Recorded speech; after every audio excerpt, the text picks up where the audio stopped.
What gifts have been brought to me? Once again, this vampiric relic is in the proper hands of LordeStarfox and, of course, the Midnight Society. Warning, the following video has flashing lights and also includes content that may be deemed inappropriate for some viewers. Viewer discretion is advised.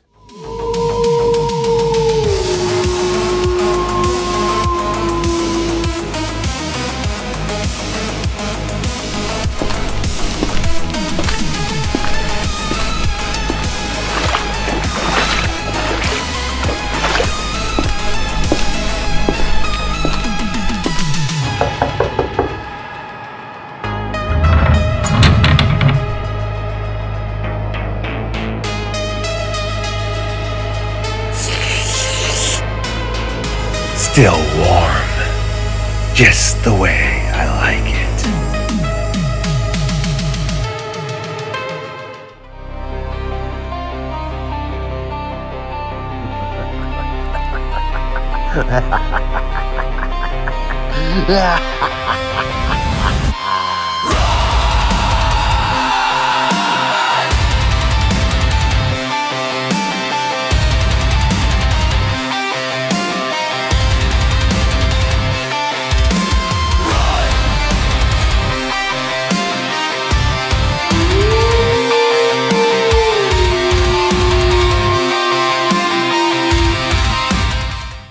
My creatures of the night, once again, you are tuning in to Midnight Lycanthropy here on LordeStarfox Radio.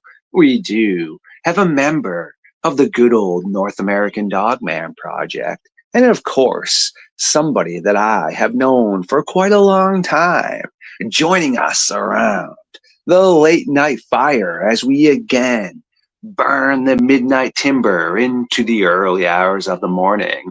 We should probably not keep the Squatch Father, aka Al, waiting for too much longer. And there are so many contracts that are owed to me, and I grow tired of waiting for payment. Al, are you ready to take a walk into the madness tonight or what? Absolutely. I was born into the madness. I love it. Great stuff. To the audience, yes, we are going to allow the Squatch Father to take center stage here. We are going to be seeing what Al thinks about missing people. Why? Every year, minus Hawaii and Alaska, within the 48 states, anywhere from 1,100 to 2,400 people just vanish within the national forest. 5% are ever found. This does not mean these 5% are found in a way where they're sitting down and having a great conversation, such as Al and myself. No, this could be backpacks, shoelaces, or more nefarious stuff that we do not necessarily need to dive into.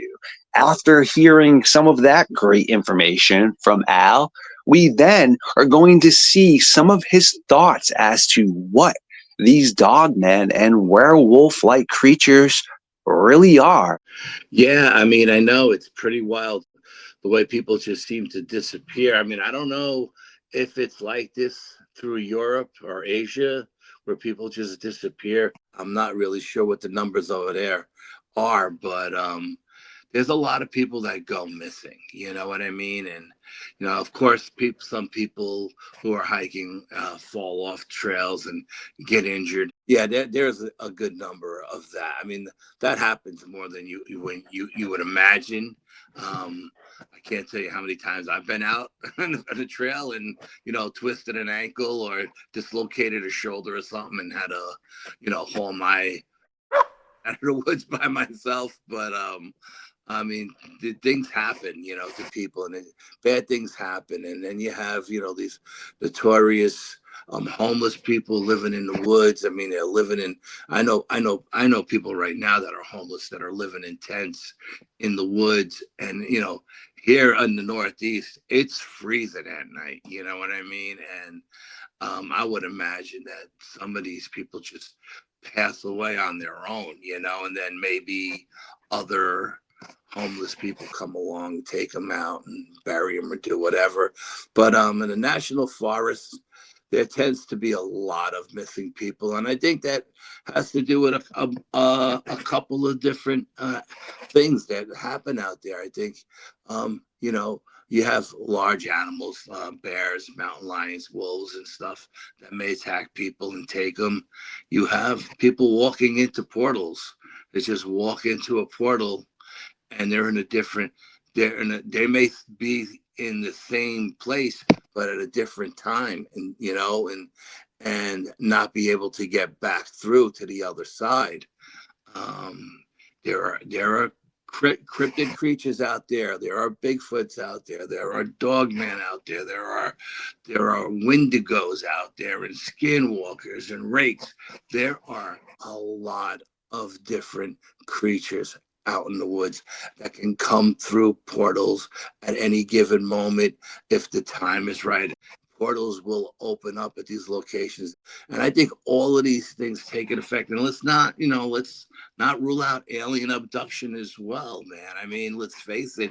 Um, Going back to the 50s and 60s, there's been a lot of missing time from campers who are in the woods or out on the lakes at night fishing, and they see a light in the sky, and the next thing they know, they wake up on the shoreline and they don't know what happened. I mean, I know of just around the corner from where I live, there's a lake called Whaley Lake, and there was a couple of teenagers out there fishing one night, and they seen a light coming down the train tracks, thinking it was a helicopter, because we have a lot of prisons up here where I live in the Mid Hudson Valley, and they thought it was a helicopter looking for escaped convicts.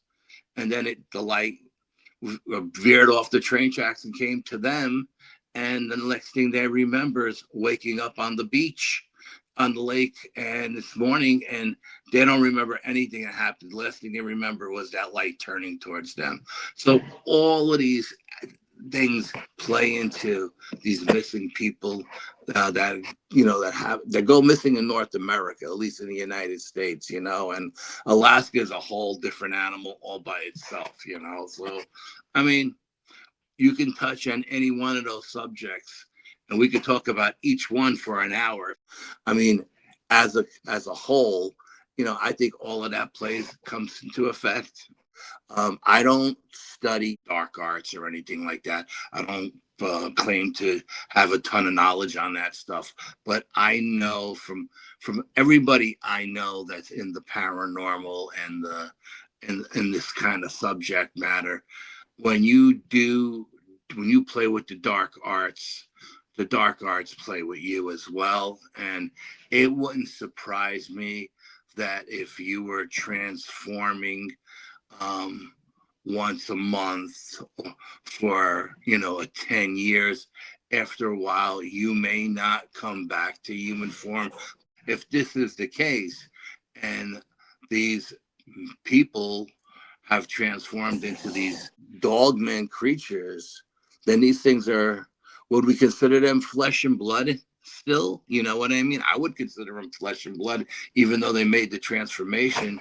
And if that's the case, then these creatures should be able to be, you know, and there are tons of stories throughout history, from Europe to the Native Americans to the frontier mountain men and everything that have come across these creatures and have fought with these creatures and have these creatures. So, are the ones that they flesh and blood ones shapeshifters that have changed permanently? I don't know. I can't give you an answer on that, but it wouldn't surprise me if that's the case. It works both ways. If you're in a different dimension and you walk through a portal, you could end up here. Absolutely, you could end up here. You know, it doesn't only when we, as humans, we only think it works one way. We end up somewhere else. But what's to say they don't end up here by mistake as well? When they're in our realm, they're flesh and blood, and they have to play by our rules. I've been saying this about UFOs for 30, 40 years. The reason why UFOs can do what they do in our airspace is because they don't play by our physics. Mm-hmm. They have their own mathematics, their own physics that they play by, and they don't have to play by our physics. You know what I mean? And that's why they can maneuver and do the stuff they do. But I believe that works for these creatures who come in from different dimensions. When they're here in our dimension, unless it's a demon, you Yes, know yeah. what I mean? And I don't believe that, that these things are demonic. Not that a demon couldn't show himself to you as a dog man if he knows that's what scares the living crap out of you. Absolutely, they can. But when they're here in our realm, whether it be a Bigfoot or a Dogman or a Rake or whatever, Wendigo, whatever, they have to play by our rules. And if they're eating meat and they're drinking water and they're breathing steams coming at it, then Mm-hmm. they're flesh and blood, as far as I'm concerned.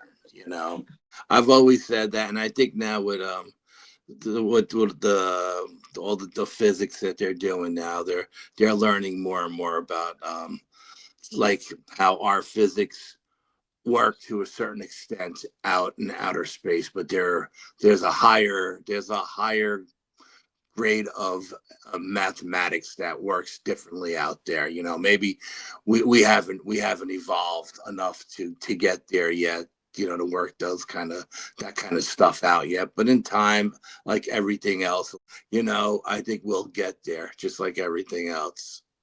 I had a friend of mine. He's a science guy, and he's got a very high clearance. He said to me about the alien technology. He goes, even though we've recovered those UFOs back in the 40s. He goes, what makes you think we figured it out yet? He goes, take your cell phone that you have in your pocket now, go back to the Roman gladiator days and throw it in the Colosseum and let the smartest scientist in Rome look at it. You think he'll be able to figure that out? Not in his lifetime, And I was like, wow, that makes a lot of sense, But and that's just the reality of it. I love Roman and Greek mythology as well, and I truly believe, that these things actually existed. I totally believe that happened 100%. I also believe that this planet was much more advanced than it is right now. I think there was a time on this planet where we were 1,000 times more advanced than we are at this moment. You know what I mean? And we had something happen that wiped us out and wiped out all the records, and we went back to zero and we started all over again. So You that's know what just happened one there? man's opinion. The medieval times is what happened there, man, because you are correct. If you do look back at, obviously, the Romans had some darker aspects to their societies, but they were definitely really advanced in certain regards for sure. They had basically forms of running water, very genius. But then all of a sudden you hit the medieval times and the Middle Ages, and it's like we reverted back to Neanderthal thinking, gnarly. Yeah, absolutely. Something happened between the 3rd century and the 8th century. You know what I mean? And nobody knows. It's not written down in the historical records. Whatever was written down is either hidden away somewhere or lost to time. Last year around this time, I think it was like November 1st, my cousin Sean and I went out to the sacred site where I do a lot of my Bigfoot research. And that's on the west side of this particular lake. I made a deal with the dog man when he came to my house that I wouldn't go to his house anymore as long as he doesn't come to mine. And so we were hiking up to the sacred site, and this is really funny. My cousin Sean is super psychic, and we were hiking up to the sacred site, and it's 4 mile hike in, and then it's a mile hike straight up the mountain off the trail.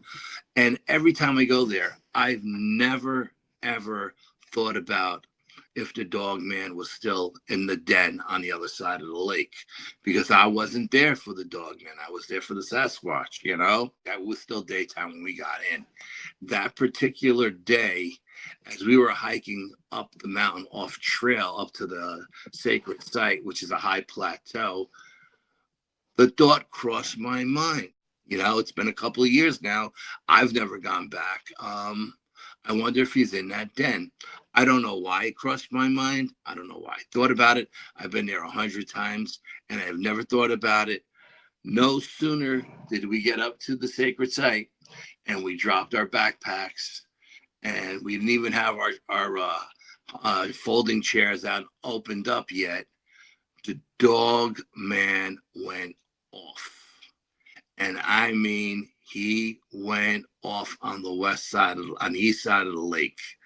And we sent me and my cousin Sean scrambling for our phones because all the gear was still in our backpacks. We didn't take anything out yet, all the digital recorders. So we actually, Sean was a little quicker than me. He got his recorder going before mine, and he caught the tail end of the first scream or howl or whatever you want to call it. He caught the tail end of that. And right after this dog man went off, the woods went crazy with the coyotes. I mean, a large pack of coyotes, like 30 coyotes, just went crazy. And so we're both recording all the coyotes going crazy. Yeah, and in the middle of the coyotes, there's something much deeper, much louder, much more aggressive than the coyotes. And my cousin Sean, who's never had a dogman experience in his life, turned to me and said, Dogman? And I was like, yeah, Dogman. And he said, well, you think he's going to come up to the sacred site? And I said, I don't think so, because this is the Sasquatch territory. And I don't really think he'll come up here unless the Sasquatches aren't here. You know what I mean?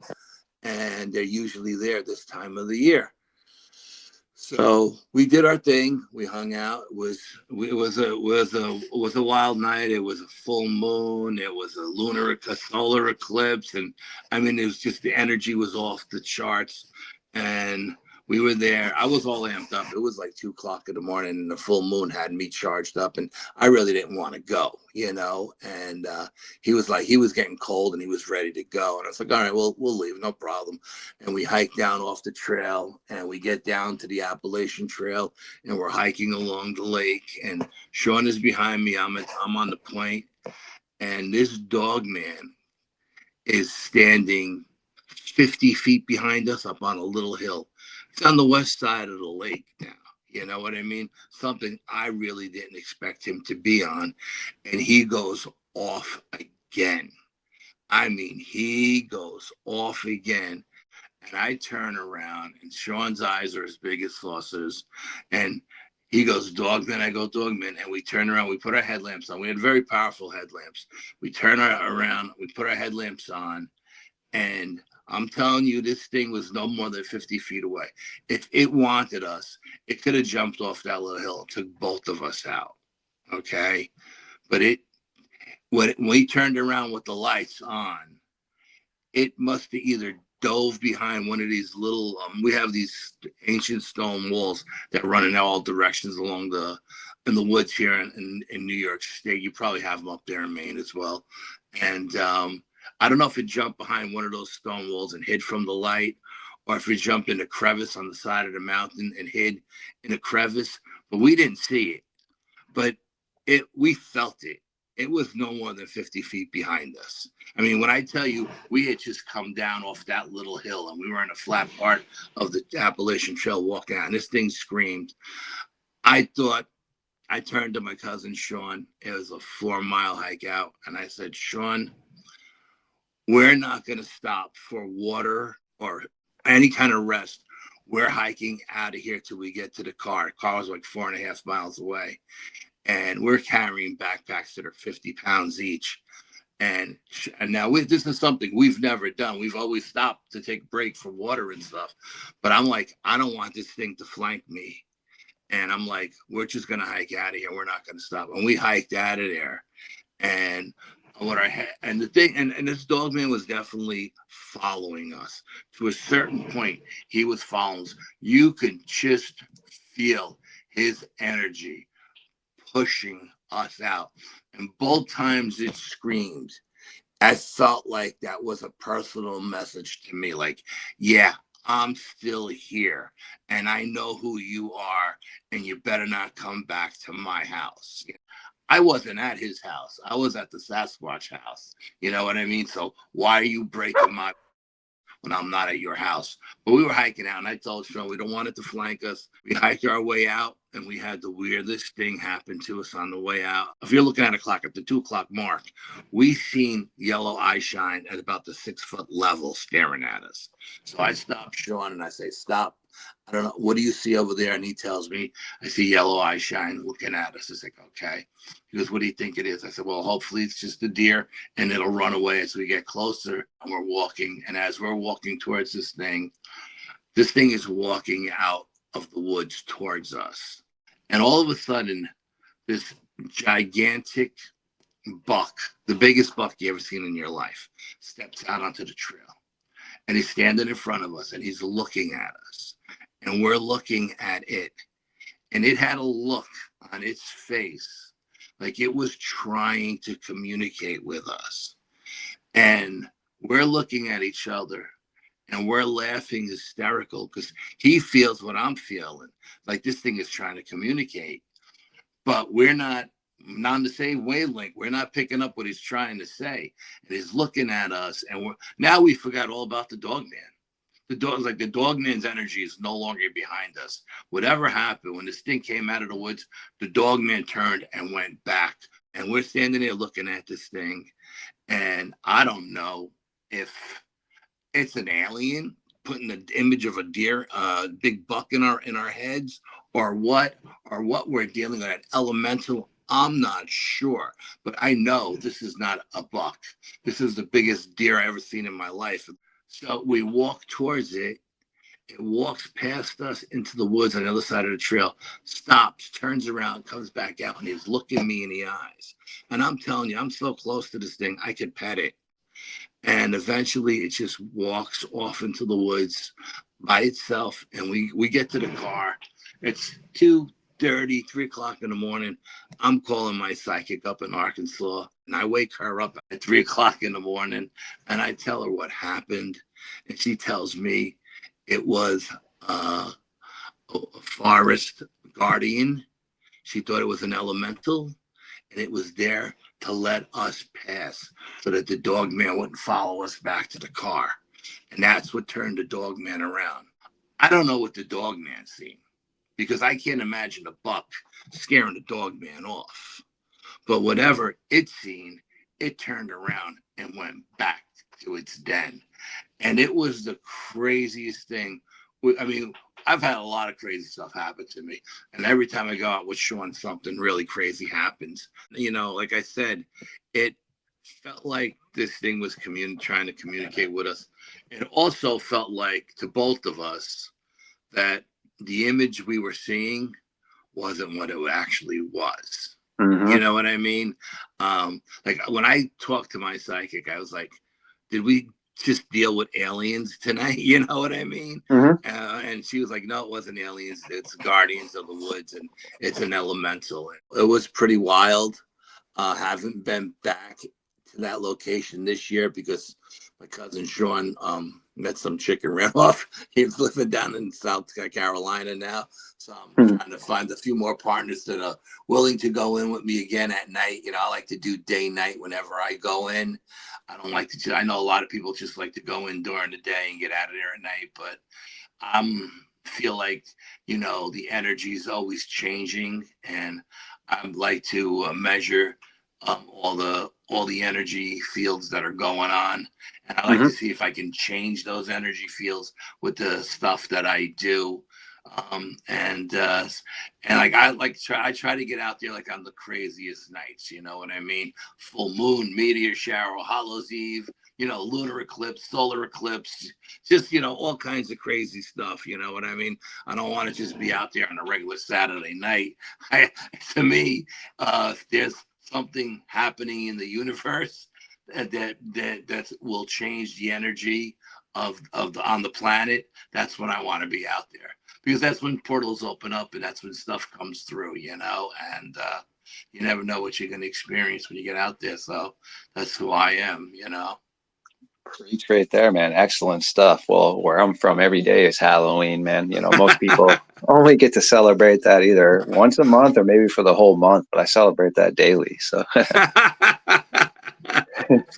well, before we do let you get rolling tonight, my friend, is there anything else you would like to touch base on? And if not, as I always do say from one of my sidekicks, JJ Messenger always does say, make sure to give yourself a shameless plug and just let everybody know where they can get a hold of you. Yeah, you can find me at the Bronxville Paranormal Society, the New York State UFO Project, the New York State Dogman Project, the New York State Sasquatch Organization, the North American Dogman Project, either New York State or Region 3. I'm all over the place, all social media sites. So, I'm pretty easy to find. To the audience, Al is a very busy guy. You will definitely get him back on here sooner than later for sure. Yet, if you're interested in any sort of previous videos he's been featured in, check out the North American Dogman Project playlist down below. You can catch our previous episodes right down there. Also, do please like, subscribe, comment, share our creations here. Let the algorithm know that we are cool and should get a chance as well. Also, I do realize when you watch something you enjoy, no one likes ads except as content creators. We strategically place those ads there. It helps our channel a ton, gets the algorithm cranking.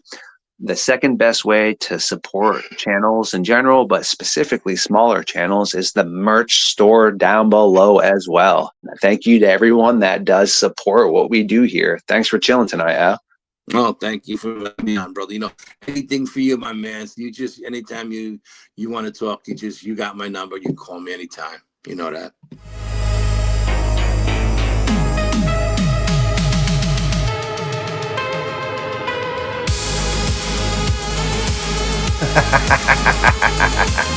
The fear in your eyes, exquisite.